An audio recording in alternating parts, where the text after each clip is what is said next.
C'est ensemble avec l'organisation non gouvernementale CUSO International, le gouvernement canadien et le gouvernement béninois que s'est organisée une table ronde sur le phénomène des mutilations génitales féminines, un fléau récurrent dans le nord du Bénin à travers l'excision des filles. Cette forme de MGF consiste à altérer les organes génitaux féminins pour des raisons non médicales.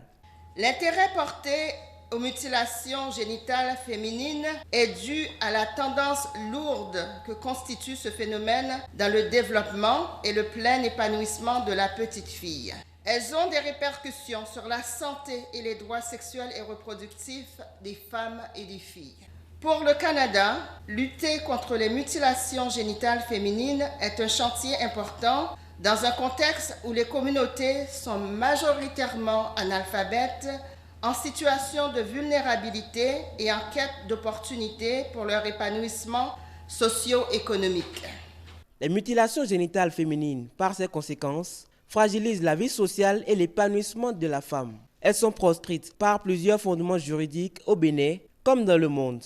Les têtes couronnées et hauts dignitaires de la Liborie et du Borgou réitèrent leur engagement pour éradiquer cette pratique et intensifier la sensibilisation. Grâce aux efforts du gouvernement avec les ONG, on a compris que mutiler une jeune fille, ça lui créait beaucoup plus davantage de problèmes. C'est là où on a dit qu'il faut qu'on s'engage franchement pour que notre population sente que ce phénomène n'est pas une bonne chose au sein de la population. Il faut qu'on s'engage pour lutter aux côtés de ces ONG et faire cesser l'excision des filles. En tant qu'agent de santé, nous avons sensibilisé à Banikwara et à plus jusqu'à un camp qu'on a amené deux peuls pour témoigner. Jusqu'à dans les camps maintenant, je ne pense pas, parce que les enfants eux-mêmes n'acceptent même pas à les avoir pour les amener. Des efforts dans la lutte contre les mutilations génitales féminines sont bien remarquables.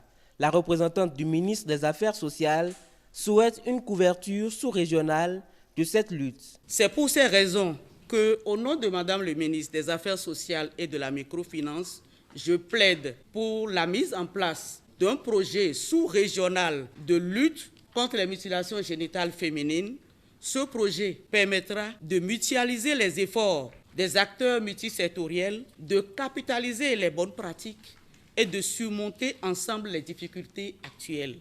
À travers le projet Femmes engagées pour la dignité humaine dans le nord du Bénin, Fédir Djirima, CUSO International œuvre pour réduire des violences basées sur les genres, en particulier les mutilations génitales féminines.